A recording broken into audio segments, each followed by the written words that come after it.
Welcome to Tiger News. I'm Johnny Hill, and I'm here with University of Memphis linebacker Cinicir Evans. What's up, Cinicir? How you doing, my man? I'm doing good.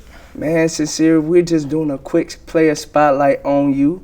You're from Arkansas, Blytheville, and you also play linebacker here. We're going to talk about some of your merch you got with ThugTown and also, just your journey, how you got here, because you came from Coastal and you also had a very devastating injury, but if you look at last year, you can't tell. So let's go into being from Blytheville, man. I'm going to say Blytheville is a small town, community-based though.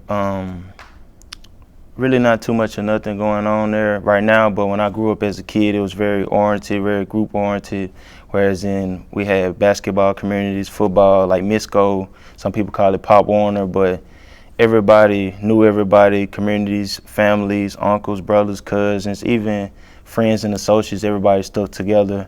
And right now, Blytheville's not in a good space, but we're trying to bring that back upon the youth, get them back into sports, get them back into, being able to be a unit in Blytheville right now. Let's talk about Arkansas football, man. I say Arkansas football is very slept on, just because it's not like Texas or California, Georgia, very small state. Not a little bit of nothing, but once you get your hands on somebody from Arkansas, you won't regret it. You get some dime in the dozens, but a lot of players don't make it out just because, not because of the talent, but more so of the motivation to help others or coaches helping players get out, or even just coaches coming down there to look at us. Not too many people know of Blytheville, real small town. When you say Blytheville, you have to mention either Jonesboro or Memphis so they can get an idea, or even St. Louis to get an idea where it's at. Yeah. Arkansas football also produced a lot of good talented athletes. For one, University of Memphis' own running back, Brandon Thomas, BT. Facts. He been a monster here. So, just continue to talk about that slept on that y'all is, man. I'm going to say not even just BT. We also got Mayo, D. Mayo. He from Arkansas, Stogard. It's just the reason we slept on is because it's such a small state. Like, people don't, when you ride through Arkansas, you don't see much. You just see agriculture, land. So people don't think much of it. They don't think nobody doing anything there unless farm, and they think country.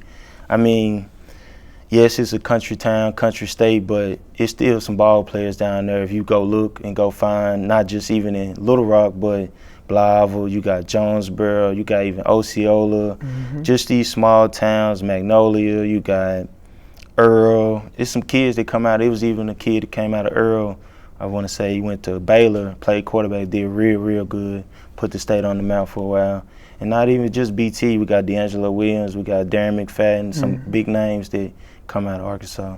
Even Malik Monk, brother, came out of Arkansas. Was a good football player. Yeah. And Malik Monk, we know what he is. Basketball, we really known for basketball with our basketball players, Scottie Pippen, Derek Fisher, Joe Johnson. It's a lot of legends come out of Arkansas. Yeah, y'all really known for more of hooping wise instead of the gridiron, but let's continue to transition, right? All right. Why you came from Coastal, right? Right. What made you want to come to the U of M? I'm going to say what made me want to come to the U of M was the culture. I went to high school at White Station right up the street from here, not too far, maybe 5-10 minutes. And the culture of Memphis, coming out of high school, I wanted to come to Memphis, but my parents didn't want me to stay in Memphis. They wanted me to see something new. They liked it Coastal. They was on the upcoming. They liked the coaches and what it could do for me. But I didn't necessarily, Coastal wasn't a bad place for me, but I just felt like I wanted more out of life, and I wanted more at the culture standpoint and be pushed and wanted to do more. So, and Memphis was everything I wanted, the grind, the hard work, and it's just everything you want to see, especially coming from playing high school here. I was familiar with the city, and everything they was doing at the time influenced me to come back. Let's talk about this. You talking about playing at White Station. Also, Greg played there. Yeah, my boy. Yeah, Greg played there. How did it feel coming from White Station to put on that Memphis blue, man? It felt great. To be honest, it was you don't understand it until it's over. But being in it, sometimes you guys take a step back to realize, like, dang, I done came from right here to here. It don't seem like much, but a lot of players don't get to do that. So it's really a blessing in disguise that you don't necessarily see or notice at the moment. Yeah. Cinicir, we talked about a little bit about Memphis football. Let's dive deeper into your story. You had some ups here, especially last year, but you also have some down years. Let's dive into your injury, man. Let's talk about that, man. I'm gonna say when I came here to Coastal, leaving Coastal, I came to Memphis, and COVID hit. They messed me up, and then the season didn't go the way it's planned. Played a little bit on special teams, wasn't be able to contribute. Then came back in the spring, just was getting my body right, getting back in shape, having a good spring. Felt like I was gonna get some quality reps, playing defense and special teams, and boom, tore my meniscus and MCL. Actually against one of our former Arkansas players, BT, going for a tackle. Somebody hit my leg, and just a freak accident. It wasn't nobody's fault, but that was a big toll on me mentally more so than physically, just because never in my life experienced an injury like that, or even didn't know what I was gonna do with surgery, rehab, didn't know I was gonna be the same, lose a step, be faster, be stronger. So all those things was playing in my mind. Then I was like, my time running down, dwindling. It was just a lot mentally, but having trainers like Miss Monica, the people back in Arkansas helping me get back. Seeley, she's not here with us no more, but having those people, Daryl, also helped me get my mind and my body right. It paid off in the long run. There was a lot of days I would go through the training room during that period of time, right? And I would see you always in there working hard, trying to get back. Let's dive into that mentally, bro. Because, of course, we all know physically that's hard, but let's dive in mentally. Where were you at mentally during that time? Mentally, I was probably like a 2, but I showed that I was a 10. Just because you're around your peers and you see them doing things, you see them lifting, you see them running, and you know and deep down inside you can compete with these guys or even dominate.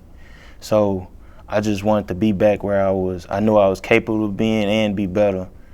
So mentally I was low, but every day I was working and putting on the face to show that, like, I'm still here. Like, I'm not somebody you just gonna brush under the rug or he done or it's over for him. And I'm still going through that. Facts. Cinicir, let's dive into this. We're gonna get into what you done last year, but what encouragement or anything you can talk to the youth that is going through something like that? Because a lot of college athletes, they getting hurt every day that haven't got hurt before, or high school players, they getting hurt and they never been through that. What advice you got for the youth, man? I'd say just stay focused, stay driven, stay motivated. Don't block out the noise. Don't cope. Find ways to cope with it. Whether it's whatever you do, just stay focused on the goal. Write your goals down. Pray to God. Thank God for what you're going through, because everything that's happening to you is happening for a reason. Don't give up. Giving up ain't gonna do nothing. You're gonna look back on it and wish you would have did something different. But the only thing you can do is just keep going forward, keep showing progress, keep showing that you really want this, because God put his toughest men through his toughest battles. And if you're going to prevail, you're going to prevail. And I feel like anybody can do it. I don't know, you bleed like I bleed, you wake up like I wake up, you put your pants on the same way. We all human at the end of the day. Facts. I love that advice. And you can tell that mentality that you just were talking about, you brought that last year, man. Yeah. And the snaps and reps that you was giving, you shined. Making big plays, picks, when it counts, like game-changing plays. Talk about that, man, last year, that making that jump. I'm going to say last year was more of a take what you can get. So take advantage of your opportunities. Every snap you get, try to make a play, do the right thing, and do more than they think you can do. So Moore's fact was, I'm out here to get it.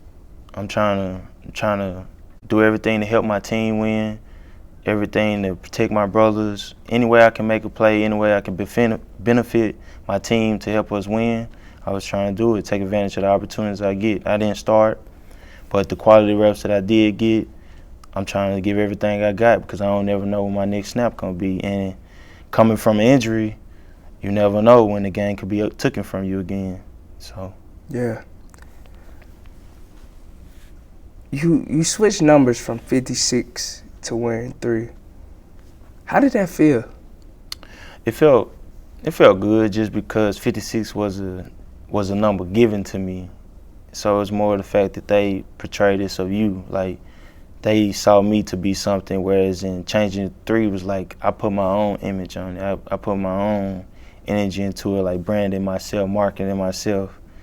And it just felt good. It felt normal being able to be like close to my favorite number is 4, representing my cousin who passed away. I couldn't get that number because of another player, but 3 was the closest thing to it. So that's why I chose the number 3. Yeah, and 3 is a really good number. But we talked about last year. In the time space we in, athletes that have different opportunities to endorse themselves or make something or build something, like getting endorsements and different things like this, but you always had your own clothing brand. Right. Matter of fact, you got some clothes with us right now. Right. Talk about ThugTown, man. I'm gonna say ThugTown is a mutual partnership with me and my cousin back home, Rodarius Weaver. He started the brand early 2018, and it just was a small town brand that he thought of and wanted to represent Arkansas in a great way. Like I said, Blytheville was small town, not too much going on, and he wanted to give the youth something that you ain't got to be out here robbing folks, killing people, or doing negative things that the world don't need. You could be out here selling clothes, and me playing college football just give us another outlook to brand and market ThugTown, Blytheville, Arkansas. This is the last question, Cinicir. Name 3 goals you got for you and the team. 3 goals I got is to win the conference championship, win the bowl game, a Power 5, like a New Year's 6 bowl game, and lead my team in tackles. Thanks. I'm here for it. Well, Cinicir, thank you for joining me for Tiger News. I'm Johnny Hill. We're out.